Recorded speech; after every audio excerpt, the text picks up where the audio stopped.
हे नाटक तुम्हाला माहीत असेल, हे अजरामर नाटक संपर्क झाला वाटतो म्हणून संपर्क ज्यांना गायन सोसायटी भाग घेतले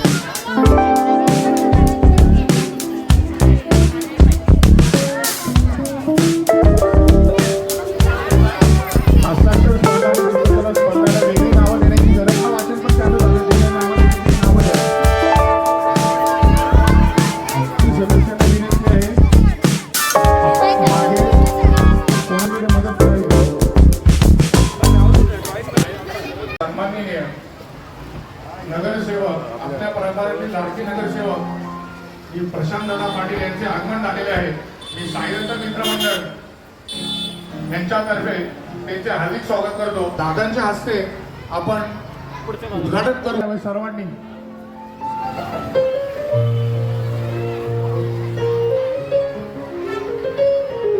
मंडळातील सर्व सदस्यांना विनंती करतो की त्यांनी महाराजांच्या प्रतिमेस पुष्प अर्पण। मराठी राज्यभाषा दिनाचे औचित्य साधत घनसोली सेक्टर 5 येथे साई दत्त मित्र मंडळ आणि SD बॉयज यांच्या वतीने विविध स्पर्धेचे भव्य आयोजन करण्यात आले। या प्रसंगी नगरसेवक प्रशांत पाटील, माजी नगरसेविका सुवर्णा प्रशांत पाटील तसेच लक्ष्मीपुत्र सोंडगी यांची प्रमुख उपस्थिती लागली।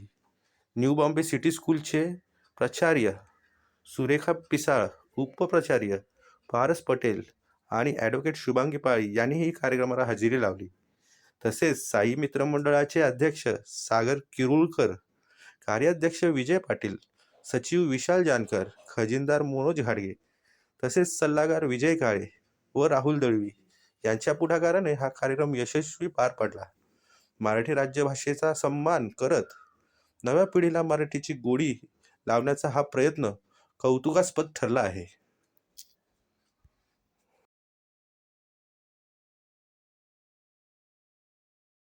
मराठी राजभाषा दिनानिमित्त आज साई दत्त मित्र मंडळ घनसोली आणि जो प्रोग्राम आयोजित केला त्याबद्दल काय सांगाल? एक छान कार्यक्रम साई दत्त मित्र मंडळातर्फे आज घनसोली येथे घेण्यात आलेला आहे। कवी आणि लेखक कुसुमाग्रज यांच्या जन्मदिनानिमित्त मराठी भाषा दिन महाराष्ट्रामध्ये जो मानला जातो त्यानिमित्त आज लहान मुलांना मराठीची अवगत करून देण्याचे काम आज महाराष्ट्राच्या मुख्यमंत्र्यांनी सुद्धा 1ली ते 10वी पर्यंत मराठी भाषा सक्तीची केलेली आहे। त्यामुळे मराठीचे ज्ञान या लहान बालकांना असणे जरुरी आहे। आज साई दत्त क्रीडा मंडळ आहे हे लहान मुलांपासून ज्येष्ठ महिला यांचा सत्कार आणि सामाजिक कार्यामध्ये यांचा सहभाग असतो। आणि जे आज मला अवगत नव्हते मराठी भाषा दिनाचं महत्त्व, ते आज मला सुद्धा त्यांनी पटवून दिलेलं आहे। त्याबद्दल त्यांचे धन्यवाद। आणि इथे या कार्यक्रमामध्ये जे लहान आणि थोडा मोठ्यांनी भाग घेतला त्यांचे सुद्धा धन्यवाद आणि त्यांना पुढील वाटचालीस शुभेच्छा। साई दत्त मित्र मंडळाने कशा प्रकारे प्रोग्राम आयोजित केला, कुठल्या स्पर्धा घेण्यात आल्या? साई दत्त क्रीडा मंडळामध्ये लेखन स्पर्धा, चित्रकला स्पर्धा, नृत्य स्पर्धा, गायन स्पर्धा, वक्तृत्व स्पर्धा अशा अनेक स्पर्धा लहान मुलांच्या आणि पुस्तकं वाटप सुद्धा केलेले आहेत। घनसोली वासियांना आणि युवा पिढीला काय संदेश द्याल? मी मराठी, माझी मायबोली मराठी आणि माझा स्वाभिमान मराठी।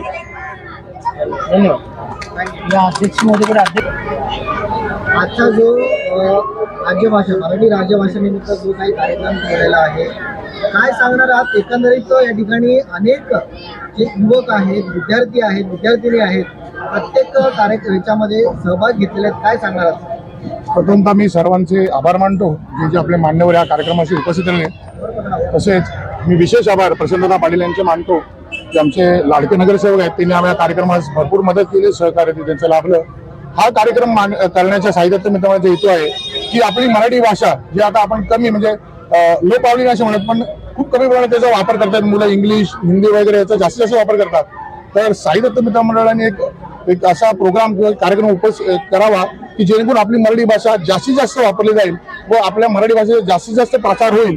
व ही मराठी भाषा जी आपली मायबोली आहे, जी आपली मातृत्व म्हणजे आपल्या आईकडनं आलेली भाषा आहे, ती कशी टिकवता येईल आणि सर्वत्र तिचा कसा प्रसार होईल हा साई दत्त मित्रमंडळाने या कार्यक्रमातर्फे दाखवून दिलेला आहे. ह्या कार्यक्रमामध्ये साई दत्त मित्रमंडळाने विविध कार्यक्रमाची रूपरेखा आखली होती. या कार्यक्रमामध्ये बरेचसे आपले जे बालकलाकार आहेत त्यांनी आपल्या कला सादर केल्या. आत्ताच आपण नृत्य स्पर्धा झाली आहे, आता विविध हस्ताक्षर स्पर्धा आहे, चित्रकला स्पर्धा आहे, गायन स्पर्धा आहे, वक्तृत्व स्पर्धा आहे. मंडळाचं फक्त एवढंच कार्य आहे की जास्तीत जास्त मराठी भाषेचा प्रसार व्हावा आणि आपली मायबोली मराठी ही सर्वांपर्यंत पोचावी आणि जास्तीत जास्त या भाषेचा वापर व्हावा.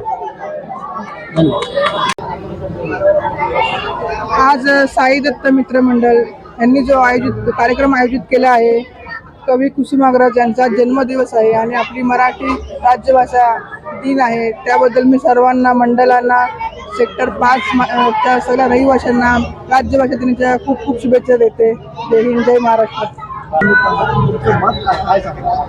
मराठी भाषेवरती प्रेम करा. जसं आपली आई आहे, आपली आई आपल्यावरती जसं प्रेम करत असते, जसं आपल्यावर संस्कार करत असे, तशीच आपली मराठी भाषेवरती आपण प्रेम केलं, आपण संस्कार केले तर ती मराठी भाषा ही आपल्या ह्याच्यामध्ये आपल्याला प्रेम निर्माण करते, संस्कार निर्माण करत असते. आपण म्हणत असतो 1ली ते 10वी पर्यंत शिक्षण हे मराठी भाषेत झालंच पाहिजे, कारण मी स्वतः मराठी भाषेची विद्यार्थिनी आहे. आपण आता बघतो समाजामध्ये की 1ली 10वी पर्यंत आपला मुलगा आपण अट्टास करतो इंग्लिश भाषेमध्ये शिकला पाहिजे, परंतु हा चुकीचा आहे. मला या नागरिकांना, घनसोलीच्या नागरिकांना सांगू इच्छित आहे की तुम्ही इंग्लिश भाषेवरती इंग्लिश आलंच पाहिजे, पण ज्यावेळी तुम्ही 1ली ते 10वी पर्यंत मराठी शिकत असता आणि मराठी भाषेतून तुम्ही जे शिक्षण घेता आणि परत परदेशात जाता, तेव्हा तुम्ही त्या लँग्वेजच्या इंग्लिश वगैरे लँग्वेज तुम्ही शिकू शकता. परंतु तुम्ही मराठी भाषेतून शिक्षण घेत असल्यामुळे तुम्ही चांगल्या पदावरती, चांगल्या ठिकाणी काम करू शकता. म्हणून तुम्ही मराठी भाषेवर, आणि मला एवढं म्हणायचंय की जर का आपण आपल्या भाषेवर प्रेम केलं तर आपण दुसऱ्यांच्या भाषेवर प्रेम करू शकतो. त्याच्यामुळे मी सगळ्यांना सांगू शकते की तुम्ही मराठीवरती प्रेम करा. आणि मी तुम्हाला आज एक आदरपूर्वक सांगू शकते की आज मी सेक्टर 5 मध्ये घनसोलीमध्ये राहते, परंतु आजपर्यंत कुठल्याही मराठी कार्यक्रमामध्ये इथं कोणताही नगरसेवक कधी आजपर्यंत आलेला नाहीये. परंतु आज आमचे लाडके दादा आहेत प्रशांतदादा पाटील, तर हे आज पहिल्यांदाच इथं या कार्यक्रमाला आलेले आहेत नगरसेवक म्हणून. त्यामुळे आम्ही एक भाग्य समजतो की आज आम्हाला कार्यक्रमाला आमचे नगरसेवक मिळालेले आहेत. त्यामुळे धन्यवाद. काळाची गरज जरी बाकीच्या भाषा असल्या तरी आपली मातृभाषा म्हणून मराठी भाषा, तिचा नेहमीच सन्मान ठेवला पाहिजे, तिचा गौरव ठेवला पाहिजे. कारण त्या भाषेचं सौंदर्य जे आहे ते म्हणजे खूप सुंदर आहे.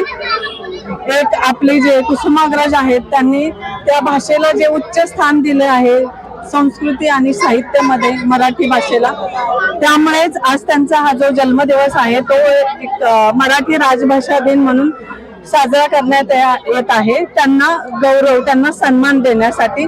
तर मी सर्व घनसोलीच्या रहिवाशांना आजच्या मराठी राजभाषा दिनाच्या हार्दिक शुभेच्छा देते आणि साई मित्र मंडळाचे धन्यवाद की त्यांनी असा हा कार्यक्रम आज घडवून आणला, जेणेकरून पुढच्या पिढीला मराठी राजभाषा किंवा मराठी भाषा काय आहे हे समजावं. कवी कोण आहेत, कथाकार कोण आहेत, नाटककार कोण आहेत, त्याच्या कादंबऱ्या, कविता वाचण्यात याव्यात, जेणेकरून त्यांच्या भाषेचं प्रभुत्व, त्यांची समृद्धी वाढावी.